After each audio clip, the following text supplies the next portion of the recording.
व्यासपीठावरील सर्व मान्यवर आणि समोर जमलेल्या माझ्या कुटुंबातील बांधवांनो, भगिनींनो आणि मातांनो,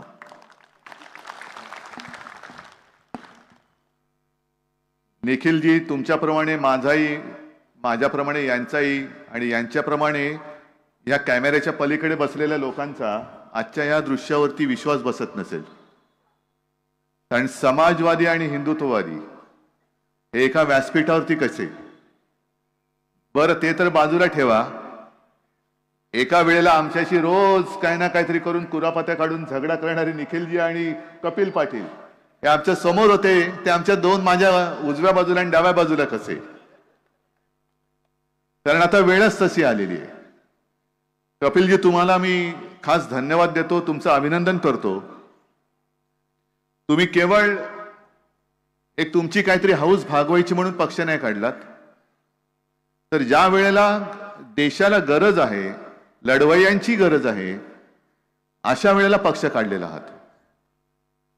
आणि नाव पण चांगले ठेवले, समाजवादी गणराज्य पार्टी. मला अनेक जण विचारतात की तुमचा नेमका विरोध कशाला आहे. तो विरोध तुमच्या पक्षाचं नाव घेऊनच सांगतो की आता ही जी लढाई होणार आहे ती माजवादी विरुद्ध समाजवादी. एका बाजूला माजलेले आहेत माजवादी आणि या बाजूला समाजवादी. असे माजवादी आणि समाजवादी. बोला, तुम्हाला काय पाहिजे? माजलेले लोक पाहिजेत का समाजवादी म्हणजे तुम्हाला समजून घेणारी लोक पाहिजेत? आणि एक ही गोष्ट खरी आहे की नितीश कुमार काय, अशोकराव काय एवढ्या लवकर जातील आमच्यातून म्हणजे इथून तिथे, असं कधी वाटलं नव्हतं. कारण सगळ्यात आधी देशामध्ये यांच्या विरुद्ध आघाडी व्हावी अशी इच्छा नुसती व्यक्त करून बसले नव्हते, तर माझ्याही घरी आले होते ते नितीश कुमार. एक सुरुवात चांगली झाली होती, 2-3 बैठका झाल्या आणि नंतर साधारणतः आम्हाला एक संशय यायला लागला होता. तो सोडून द्या, त्या सगळ्या खोलात मी काही जात नाही. पण कपिलजी, तुमचे आजही तिकडे बिहारमध्ये संबंध आहेत. माझं मत आहे, तुम्ही त्यांना सांगा ज्या ज्या वेळेला मोदीजी येतील बिहारमध्ये तेव्हा त्यांना तो एक व्हिडिओ आहे, आज सुद्धा युट्यूबवर अवेलेबल आहे, नसेल तर मी देतो. साधारणतः 8-1 वर्षापूर्वीची बिहार मधल्या निवडणुकीत मोदीजींनी सगळ्यांना सांगितलं होतं कि मैं तो नया था, कुछ समझ में बात आ रही नहीं आ रही थी, अब भी आ रही है, नहीं आ रही हमें नहीं पता, लेकिन उस वक्त तो मेरे समझ में कुछ बात नहीं आ रही थी. अब सारी बातें समझ में आने लगी है और अब पता चला कि 50,000 करोड़ से कुछ बिहार का होने वाला नहीं है. मग त्यांनी त्याच सभेत सांगितलं की कितना दे दूं, 50,000 दे दूं कि और ज्यादा? वो लोक वेड्यासारखी म्हणत होती और ज्यादा. 60,000 दे दूं कि और ज्यादा, और ज्यादा. 70,000 दे दूं कि और ज्यादा. असं करत करत जणू काय मतांचा लिलावच मांडलाय. असं करत करत 90,000ला बोली थांबली आणि मोदीजींनी 1.25 लाख कोटीचं पॅकेज बिहारला जाहीर केलं होतं 8 वर्षापूर्वी. नितीशजींना विचारा त्यातले किती पैसे आले आणि किती बिहारच्या जनतेसाठी वापरले याचा हिशोब मांडा. जर 1.25 लाख कोटी आले असतील तर मग आम्ही सुद्धा तुमच्या बरोबर यायला तयार आहोत. आमचं उघडच आहे. पण हा जो काही फसवाफसवीचा खेळ सुरू आहे, पूर्वी दिलीप प्रभावळकरांचा एक चांगला चालायचा हसवा फसवी, आता मोदीजींचं सुरू आहे फसवा फसवी. फसवा फसवी वेगवेगळी रूपं घेऊन येतात, वेगवेगळे काहीतरी. भाई और बहनों, मेरा और आपका बहुत पुराना रिश्ता है. आपण एकदम गांगरून जातो, अरे हो खरं यांचं. पण आपण विसरून जातो की पूर्वी काय बोलले होते. 2 वेळा आमची फसगत झाली. आधीपासून 25-30 वर्ष आधी शिवसेना आणि भारतीय जनता पक्षाची युती होतीच, पण 2 वेळेला आम्ही मोदीजींच्या त्या सगळ्या भूलथापांना भुललो होतो. आम्ही त्यांना पाठिंबा दिला आणि पदरात काय पडले? बरं, धोंडे पडले तरी ठीक आहे, कारण धोंड्याला शेंदूर फासला तर देव तरी होतो. यांचं काय? नुसतं गेल्या 10 वर्षामध्ये नामांतर झालेली आहेत. योजनांची नावं बदला, स्टेशनचं नाव बदला, शहरांचं बदला. त्याच्यात 2 शहरांचं मी बदललं, याचा मला अभिमान आहे. एक छत्रपती संभाजीनगर केलं आणि दुसरं धाराशिव केलं जिल्ह्याचं नाव, याचा मला अभिमान आहे. आणि काँग्रेस राष्ट्रवादीने मला पाठिंबा दिला होता. पण आता नुसतं योजनांचं किंवा गावांचं नाव नाही बदलत. आता यांनी जुमल्याचं नाव सुद्धा गॅरंटी म्हणून केलेलं आहे. जे आतापर्यंत जुमले होते, अच्छे दिन आएंगे, नहीं वो तो जुमला होता है. चुनाव के वक्त तो ऐसी बातें कहनी पड़ती, उसमें क्या है. 15 लाख रुपए आपके अकाउंट में आ जाएंगे, काला धन आएगा, ये तो जुमला था. आता जुमल्याच्या ऐवजी त्याला नाव दिलं त्यांनी गॅरंटी. तुम्ही किती पैसे खा, काय वाटेल ते करा, भाजपात या, आपका बाल भी नहीं बाका होगा, मेरी गॅरंटी आहे, मोदी गॅरंटी आहे. आणि तुम्हाला खोटं वाटतं की काय मी बोलतोय ते. तुमचा विश्वास आज सुद्धा माझ्यापेक्षा त्यांच्यावर असेल तर मग प्रश्नच मिटला. पण साधी गोष्ट सांगतो, काल भारतीय जनता पक्षाने पहिली यादी जाहीर केली. किती? 195 लोकांची. आता 195 लोकांमध्ये हा त्यांचा प्रश्न आहे, पक्षांतर्गत आहे. मी काय त्याच्यात जाऊ इच्छित नाही, म्हणजे भाजपात पण जाऊ इच्छित नाही आणि त्यांच्या पक्षांतर्गत बाबीत सुद्धा जाऊ इच्छित नाही. पण जी 195 लोकांची यादी आली, त्या यादीमध्ये कोणाकोणाची नावं आहेत? मोदीजींचं आहे, शहांचं आहे, सगळे. पण मोदीजी, आम्हाला नरेंद्र मोदी आणि अमित शहा ही नावं माहिती नव्हती. तुमची आमची ओळख पाळख नव्हती. भारतीय जनता पक्षाची ओळख आम्हाला प्रमोद महाजन आणि गोपीनाथ मुंडे यांनी करून दिली. आणि अगदी शिवसेना भारतीय जनता पक्षाच्या युतीचे शिल्पकार म्हणून सुद्धा प्रमोद महाजन यांचं नाव लिहिलं जातं. आहेच, कारण आमचे कौटुंबिक संबंध तेव्हा होतेच. पण त्यानंतर जे त्यांच्या सोबतीने आले ते नितीन गडकरी आले. जे 95 ते 99 या आपल्या युतीच्या कालखंडात त्यांनी जी काय 55 उड्डाण पूल बांधले, मुंबई पुणा रस्ता केला, विक्रमी वेळेमध्ये केला, आणि एक चांगला काम करणारा माणूस, संघाचा आणि भारतीय जनता पक्षाचा कडवट निष्ठावान एक कार्यकर्ता, आज त्यांचं नाव पहिल्या यादीत नाहीये. मग कोणीतरी म्हणेल, अहो तुम्हाला काय अक्कल आहे की नाही, महाराष्ट्राची यादी अजून जाहीरच झालेली नाही. ठीक आहे ना, महाराष्ट्राची यादी जाहीर नाही नसेल झाली, पण मुंबईतला एक माणूस ज्याच्यावरती भाजपानेच आरोप केले होते, बेहिशोबी संपत्ती गोळा केली म्हणून, तो मुंबईत राहणार माणूस कृपाशंकर सिंह, त्याचं पहिल्या यादीत नाव आहे, पण निष्ठावंत नितीन गडकरींचं नाव नाहीये. ही कुठली गॅरंटी? हा कुठला प्रकार आहे? मग कुठल्या, तो त्यांचीच जाहिरात होती ना, कुठे नेऊन ठेवलाय महाराष्ट्र माझा. हे खरंच आहे, महाराष्ट्राने पूर्ण देश कुठे नेऊन ठेवलाय तुम्ही आमचा. या जय जय महाराष्ट्र माझा या गाण्याला त्यांनी राज्यगीताचा दर्जा दिला, चांगली गोष्ट, अभिमान वाटावा असंच ते गीत आहे. पण नुसतं त्याच्यावरती माना डोलावणं आणि नुसतं ते झाल्यानंतर छत्रपती शिवाजी महाराज की जय बोलण्यापुरते गाणं नाही. त्या गाण्यातले शब्द ऐका, काय आहे ते. काळ्या छातीवरी कोरली अभिमानाची लेणी, सह्याद्रीचा सिंह गरजतो वगैरे काय काय ना, आणि दिल्लीचेही तख्त राखीतो. गेल्या वेळेला महाराष्ट्राने आपल्या युतीचे 42 खासदार निवडून दिले नसते तर दिल्लीचं तख्त हे राखू शकले नसते. आता तीच वेळ आलेली की दिल्लीचेही तख्त फोडतो, पहिल्यांचं तख्त आपल्याला फोडावं लागेल आणि मग आपलं तख्त तिकडे बसवावं लागेल. यांची जी काय मिजाज आहे, आपकी बार 400 पार, मी म्हणतो आपकी बार भाजपा तडीपार. या घोषणा द्या, आपकी बार जोरात, आपकी बार भाजपा तडीपार. कसले 400 पार होतं ते बघतो मी तुम्हाला. अरे गेल्या वेळेला जर माझे 40-42 महाराष्ट्राने निवडून दिले नसते तर तुम्ही 250च्या पुढे जाऊ शकला नसतात. आणि 2 वेळेला तुम्ही आमचा विश्वासघात केला. आम्ही हिंदुत्व म्हणून तुमच्या सोबत होतो, जरूर होतो, पण आमचं हिंदुत्व आणि तुमचं हिंदुत्व याच्यामध्ये जमीन आसमानचा फरक आहे. तुमचं ते हिंदुत्व आम्ही मानायलाच तयार नाही आहोत. आज हे सगळे काय आलेत समाजवादी विचाराची लोक, हे का माझ्या बरोबर आलेत? मुस्लिम लोक मोठ्या प्रमाणात येत आहेत, काय येतात माझ्या बरोबर? कारण आमचं हिंदुत्व हे घरातली चूल पेटवणारं हिंदुत्व आहे आणि भाजपचं हिंदुत्व हे घर पेटवणारं हिंदुत्व आहे. आमचं हिंदुत्व हे गाडगे बाबांचं हिंदुत्व आहे. जो तहानला असेल त्याला पाणी देणं, जो भुकेला असेल त्याला अन्न देणं, ज्याच्याकडे वस्त्र नाही त्याला वस्त्र देणं, ज्याच्याकडे घर नाही त्याला घर देणं. असं काही नाही की गाडगे बाबा देव मानत नव्हते, पण गाडगे बाबा ज्या वेळेला पंढरपूरची वारी असायची तेव्हा तिकडे जायचे गाडगे बाबा. माझ्या आजोबांनी त्यांचं चरित्र लिहिलेलं आहे आणि माझ्या जन्माच्या आधी सुद्धा आजोबा आणि गाडगे बाबांची वेगळी त्यांचे ऋणानुबंध होते, स्नेहसंबंध होते.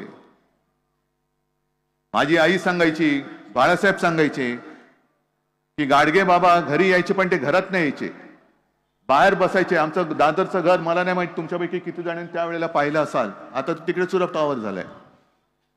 पाठीकडे यायचे आणि सुनबाईला हाक मारायचे, म्हणजे माला की काय भाकर तुकडा असेल तर दे. आता गाडगे बाबा आले म्हटलं सगळे पण आजोबा वगैरे सांग, अरे आत याने आतमध्ये नाही, मी बाहेर बसणार. आणि मग स्वयंपाक करायला लागली तर ते बोलाय, सुनबाई असं नाही करायचं, तुझ्याकडचा कालचा शिळा काय भाकर तुकडा असेल तर दे, नाही तर मी चाललो. मग ते शिळं काय असेल तर ते खायचे. आणि हे गाडगे बाबा जेव्हा पंढरपूरला जायचे तेव्हा त्यांचा खराटा घेऊन ते तिथल्या त्या चंद्रभागेचं वाळवंट झाडत बसायचे काठ. मग कोणतरी जायचं, काय बाबा तुम्ही दर्शन घेतले की नाही मंदिरामध्ये, आषाढी आहे. ते म्हणाले, हा बघ समोर जो पसरलाय ना, हा माझा देव आहे. जे वारकरी असायचे सांगायचं, हा माझा देव आहे. इकडे मुलं बाळ महिला किती आलेल्या आहेत.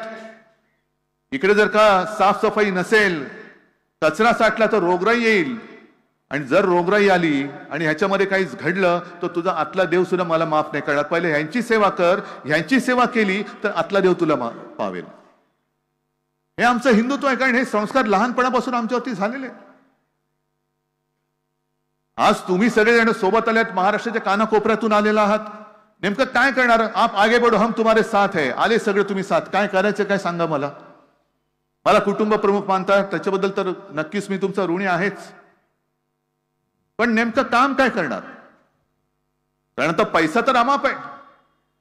बरं, गेले 75 वर्ष काँग्रेसने देशाला लुटलं. वर्षाताई मला माहित नाही, वर्षाताई तू किती, वर्षाताई आणि वर्षाताईचे वडील किती वर्ष काँग्रेसमध्ये आहेत, त्याच्यामुळे काँग्रेसने देशाला किती लुटलं आपण हिशोब काढूया. अर्थतज्ञ बसलेत, मला सांगा आता जो काही एक ताळमेळ आलेला आहे निवडणूक रोख्यांचा, त्याच्यात भाजपाकडे किती कोटी आहेत? 8,000 कोटी. आणि काँग्रेसकडे किती आहेत? 800 कोटी. मग कोणी देशाला लुटला? किती, कोणी लुटला? काँग्रेसकडे तर 800 कोटी असतील, यांच्याकडे 8,000 कोटी आहेत, ते सुद्धा गेल्या 10 वर्षातले. म्हणजे जे काँग्रेसला 70 वर्षात जमलं नाही ते आम्ही करून दाखवलं. हे मोदी बोलतात हे एकमेव सत्य आहे की जे काँग्रेसला पैसे जमलं नाही ते भाजपने करून दाखवलं.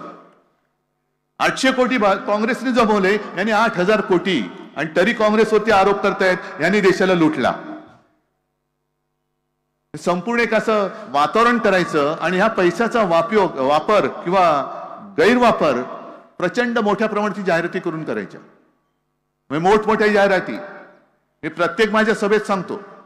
एखाद्या महिलेचा, गरीब महिलेचा फोटो लावायचा आणि त्याच्याबरोबर बाजूला लिहायचं, अशा 50 लाख कुटुंबियांना प्रधानमंत्री आवास योजनेमध्ये घर मिळालं. अशी ती महिला असते की जी कुठे शोधायची म्हटलं तरी सापडणार नाही. पण गेल्या वर्षी एका न्यूज चॅनलने त्याचा पाठपुरावा केला आणि त्या बाई बंगालमध्ये सापडल्या, लक्ष्मीबाई त्यांचं नाव. मग त्यांच्या घरी गेल्या, मोठ्या एका पेपरमध्ये फुल पेज जाहिरात आलेली. त्या लक्ष्मीबाईंचा फोटो, मोदीजींचा फोटो. आणि गेल्या वर्षी असं लिहिलं होतं की असं जवळपास 24 लाख कुटुंबियांना मोदीजींनी छप्पर दिलं. मग त्या वार्ताहर बाई होत्या, त्या घरी गेल्या शोधत आणि मग त्यांनी विचारलं की आपका नाम लक्ष्मीबाई है? हाँ. आपकी तस्वीर आई है? हाँ. कुछ लोगों ने मुझे सुबह उठा तो मुझे पता चला, कुछ लोगों ने कहा कि आपकी फोटो आई है. तो ये फोटो कब ली? तो हमें पता नहीं ये कब ली. तो आपको क्या घर मिला? ये घर आपका है? तो ले हाँ मेरा है. मेरा नहीं, मैं यहाँ रहती हूँ, मेरा नहीं है, ये तो किराए का घर है. लेकिन इसमें तो लिखा है आपको घर दिया. तो ले देखो ये घर है, 500 रुपया महीना मुझे भाड़ा देना पड़ता है. मग त्या बाईने सांगितलं की कुठेतरी त्या कामाला गेल्या होत्या, तिकडे बहुतेक हा फोटो काढला असेल. म्हणजे कोणाचाही कशाचा पत्ता नाहीये, पण फोटो आहे आणि बाजूला प्रधानमंत्र्यांचा फोटो आहे म्हटल्यानंतर आपण विश्वास ठेवतो की अरे माझ्या गावात नसेल पण बाजूच्या गावात नक्की घर दिलं असेल, कारण प्रधानमंत्र्यांचा फोटो आहे. अजूनही जनतेचा सरकारवरती नाही पण सरकारी जाहिरातीवरती थोडा विश्वास आहे. आणि इकडेच आपण फसतो. उज्ज्वला योजना, एवढ्या लाख लोकांना आम्ही गॅस सिलेंडर दिला, एवढ्या कोटी लोकांना आम्ही रोजगार दिला. कुठे आहे, कुठे रोजगार कुठे आहे? आणि संपूर्ण वागडी जी तुम्ही फिरता, आम्ही सगळेच फिरतो आहोत, तुम्ही सुद्धा फिरतात, तुम्ही तर जनतेमध्येच असता. जिथे जिथे जातो तिथे तिथे असंतोष आहे. शेतकरी आक्रोश करतोय, कामगार आक्रोश करतोय, विद्यार्थी आक्रोश करतोय. पण सगळ्यांच्या मनामध्ये एकच भीती आहे की ईव्हीएम मध्ये काय होणार. बरोबर ना? तुमच्याही मनात आहे ईव्हीएमचं काय, ईव्हीएमचं काय, ईव्हीएमचं काय. असा एक संभ्रम निर्माण केला जातोय की काय वाटेल ते झालं तरी ईव्हीएम मध्ये ते घोटाळा करतील आणि ते जिंकतील. अजिबात नाही. या वेळेला जर त्यांनी तसा प्रयत्न केला, उघड उघड असंतोष, रोष दिसतोय, सरकार विरुद्ध रोष दिसतोय, पण ईव्हीएम मध्ये घोटाळा करून जर भाजपा जिंकलं तर देशात मध्ये असंतोषाचा भडका उडाल्याशिवाय राहणार नाही. एवढा तीव्र असंतोष हा जनतेमध्ये आहे. करून बघाच, ईव्हीएम घोटाळा करूनच बघा तुम्ही. कारण प्रत्येक वेळेला काहीतरी एक, म्हणजे आता तेलंगणामध्ये काँग्रेस जिंकली, मग ईव्हीएम कुठे गेली, इकडे ते जिंकले, मग ते कुठे गेलं. नाही पण देशभर जो एक आक्रोश आहे, आणि मी तर जातो, लोकांमध्ये जातो, शेतकऱ्यांमध्ये जातो. इथे कोणी शेतकरी असण्याचा प्रश्न नाहीये, पण ग्रामीण भागामध्ये माझ्या जाहीर सभेमध्ये जवळपास सगळेच्या सगळे शेतकरी असतात. मी विचारतो शेतकरी किती आहेत, हात वर करा. मग शेतकरी सगळे हात वर करतात आणि त्यांना मी सरळ विचारतो, मी मुख्यमंत्री असताना महाविकास आघाडी सरकारने जे तुमचं कर्ज माफ केलं होतं, कर्जमुक्ती केली होती, ती तुम्हाला मिळाली होती की नाही ते सांगा, उघड सांगा. आणि मी चॅनलच्या समोर विचारतो त्यांना. सगळेजण जोरात ओरडून सांगतात हो मिळाली होती. आपत्तीमध्ये जी मदत महाविकास आघाडी सरकारने केली होती ती तुमच्यापर्यंत पोहोचली होती की नव्हती, सगळे सांगतात मिळाली होती. मग आता त्याच्यानंतर हा दुष्काळात 13वा महिना म्हणून हे घटनाबाह्य सरकार आलेलं आहे, त्यांनी केलेली मदत पोचते का? ते पोचलेलीच नाहीये. कर्जमाफी तर सोडूनच द्या, पुन्हा कर्जाचा डोंगर चढलेला आहे. कपिलजी तुम्ही सांगत होता हे किती म्हणजे अख्खी रात्र जाईल, पण ह्या सरकारची सगळी सरकारचा नाकर्तेपणा सांगायला गेलो तर रात्र पुरणार नाहीये. आणि ही लढाई यावेळेला मला आश्चर्य वाटतं की काही सुशिक्षित लोक विचारतात की तुमच्याकडे पर्याय कोण आहे. म्हटलं हा प्रश्न तुम्ही भाजपला विचारा, भाजपकडे पर्याय कोण आहे. कारण स्वतः नरेंद्र मोदींनी सांगितले की एकच प्रॉडक्ट किती वेळा लॉन्च करणार. हीच परिस्थिती भाजपची, एकच प्रॉडक्ट किती वेळा घासून पुसून पुन्हा पुन्हा लॉन्च करणार. गेल्याही वेळेला तेच, त्याच्याही गेल्या वेळेला तेच. म्हणजे जणू असं काही ते प्रॉडक्ट लॉन्च करतात की हा अल्लाउद्दीनचा जादूचा दिवा आहे, घासला की तुमचं स्वप्न साकार होईल. पण किती वेळा घासा, हात जिजला, पण अजून स्वप्न काय त्यातून काही थापांशिवाय दुसरं काय बाहेरच पडत नाहीये. माय भाजपाकडे मोदींना पर्याय आहे. आणि आम्ही जे सगळे एकत्र येतो एका विचाराने येतो आहोत, ते मोदींविरुद्ध येत नाही आहोत, ते हुकुमशाही विरुद्ध येतो आहोत. हुकुमशाही, आम्हाला या देशाला हुकुमशाह नको आहे. आणि हुकुमशाहीला एकच पर्याय होऊ शकतो आणि होतो तो म्हणजे लोकशाही. आम्हाला लोकशाही या देशातली टिकवायची आहे. हाच आमचा पर्याय आहे. आमच्या डोळ्यासमोर मोदी किंवा भाजप नाही, तर त्यांची ती हुकुमशाही वृत्ती आहे. आणि त्या वृत्तीला पर्याय देण्यासाठी आम्ही भले थोडे विचारांनी वेगळे वेगळे असलो तरी देशभक्त म्हणून आम्ही एकत्र आलेलो आहोत. आज आम्ही सगळे देशभक्त आहोत, सगळे आहेत. मी तर सगळ्या राज्याला आवाहन करतोय, कारण देश खूप मोठा आहे. ठेवा तूर्त या निवडणुकीपुरतं तुमचं जात पात धर्म सगळं बाजूला ठेवा आणि देशभक्त म्हणून एकत्र या आणि पहिल्या देशाला वाचवा. कारण देश टिकला तर आपण टिकू, आणि आपण टिकलो तर मग धर्म कसा टिकवायचा तो आपण कधी बघू शकतो. आता देशाला वाचवणं हाच आपला धर्म आहे. आणि जे माझे आजोबा सांगायचे की पहिल्यांदा देश डोळ्यासमोर ठेव. देश, आशीर्वाद द्यायला देव पाठीशी पाहिजे, पण देशसेवा आणि देश हा आपल्या नजरेसमोर असला पाहिजे आणि आशीर्वाद देणारा देव हा पाठीशी असला पाहिजे. आज हे लोक देव समोर ठेवतायत आणि देश कुठे टाकलाय हे त्यांना सुद्धा कळत नाहीये. नुसतं राम नामाचा जप करताय, आणा ना राम राज्य आणा. मग तुम्ही मणिपूरमध्ये जाऊ शकला नाहीत, पण लक्षद्वीप मध्ये जाऊन पाणबुड तिकडे डुबून आलात, पाण्याखाली जाऊन आलात. द्वारकेत तिकडे पाण्याखाली जाऊन आलात, समुद्राच्या तळाला जाऊ शकता, पण मणिपूरमध्ये जाऊ शकत नाही. राम राज्य आणि प्रभू रामचंद्राला देव का मानतो? कारण त्यांनी त्याचा कारभार केला होता. तुमचा नुसताच भार आहे, कारभार कुठे? हे राम राज्य नाही. आम्हाला नुसतं प्रभू श्री रामचंद्र नाही, आम्ही राम, सीता, लक्ष्मण, हनुमान सगळ्यांचे आम्ही पुजारी आहोत. सगळ्या देश आणि जगातले सगळे करोडो लोक, त्यांना रामाची भक्ती करायला सांगण्याची भाजपनी गरज नाहीये. राम राज्य कसं असायला पाहिजे हे मला वाटतं त्यांनी आता जरा देशातली जनता त्यांना घरी बसवेल तेव्हा रामायण त्यांनी परत वाचावं. का रामाची भक्ती आज सुद्धा केली जाते? छत्रपती शिवाजी महाराजांबद्दल सुद्धा त्यांचा गनिमी कावा एक प्रकार होता. गनिमी कावा कारण समोरचा शत्रू तुल्य फार मातब्बर होता. म्हणजे आज जसा भारतीय जनता पक्ष आहे, पैशाने मजबूत आहे, शासकीय यंत्रणा त्यांच्या दाराशी झाडलोट करतायत. आमच्याकडे काय आहे? तुमच्याशिवाय आमच्याकडे काय आहे? तुम्हीच आमचं सैन्य, तुम्हीच आमचं शस्त्र, तुम्हीच आमचं भांडवल आणि तुम्हीच आमची संपत्ती.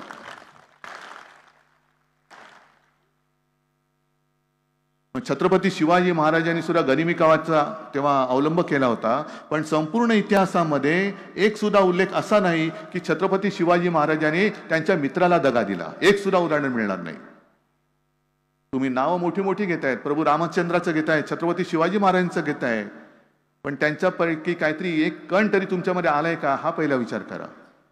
आणि म्हणून मला तुम्हाला सगळ्यांना सांगायचं की ही लढाई, मला एका गोष्टीचं नक्की समाधान आहे, माझ्या आधी देखील मुख्यमंत्री झाले, माझ्या नंतर तर घटनाबाह्य झालेच आहेत, उद्याही होतील. ही मुख्यमंत्र्यांची यादी आणि मुख्यमंत्र्यांची पाठी वाढत जाईल. पण संपूर्ण महाराष्ट्रामध्ये कुटुंबातील एक हा जो तुम्ही मला सन्मान दिलेला आहे, हे सौभाग्य दुसऱ्या कोणत्याही मुख्यमंत्र्याच्या नशिबी अजून तरी आलेलं नाहीये. आणि म्हणूनच हे लढाईला मैदानात उतरलेलो आहे. कपिल जे आहेत, निखिल जे आहेत, सगळेच व्यासपीठावरील मान्यवर त्यांच्या त्यांच्या परीने मातब्बर आहेत. तुम्ही सगळेजण आलेला आहात.